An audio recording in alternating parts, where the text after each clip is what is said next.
Well, the euro crisis started with a housing bubble that burst in Spain and Italy and Greece. And it wasn't just in these countries. We had housing bubbles in the United States and Iceland and the United Kingdom. But the difference is in the United States and Iceland and the United Kingdom, they all have control of their own monetary policy. And what these countries were able to do was to increase their money supply, bail out some of their banks, and use that to stimulate the economy. It hasn't worked perfectly, but they were able to avoid another depression. But Spain and Italy and Portugal and Greece can't do this because they're all members of the euro. They don't have control of their own monetary policy. So it's set by all the euro members. And many of the euro members, such as Germany and Holland and Finland, they didn't have a housing bubble. So there's no reason why that they would need a large increase in the money supply. So naturally, the European policy is a one-size-fits-all policy. So it's not working for all of the countries.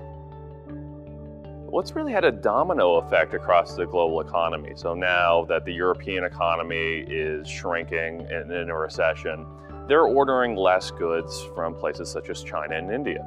And China and India are ordering less raw materials from places such as Canada and Australia because they're not making as many goods. So it's really had a ripple effect across the economy. So even though Canada isn't very directly exposed to the Eurozone, we have a lot of indirect exposure. The first thing that the Eurozone needs to do is to alter their monetary policy to meet the needs of Spain and Italy and Greece. So this is going to mean an increase in the money supply, which will cause a bit of inflation in Germany and France and Finland, but this has to be allowed to happen.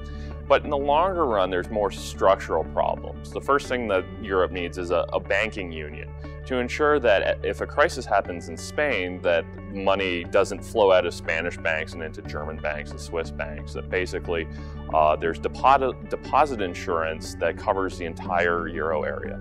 They also need fiscal federalism, just like we have here in Canada, where if a province, say New Brunswick or Manitoba, goes into a recession, they get increased equalization payments to help them pay for social programs. The EU doesn't have this, so if Portugal runs into problems, they're not getting equalization from areas of Europe that are doing well. So for Europe to survive, they need to have true fiscal federalism.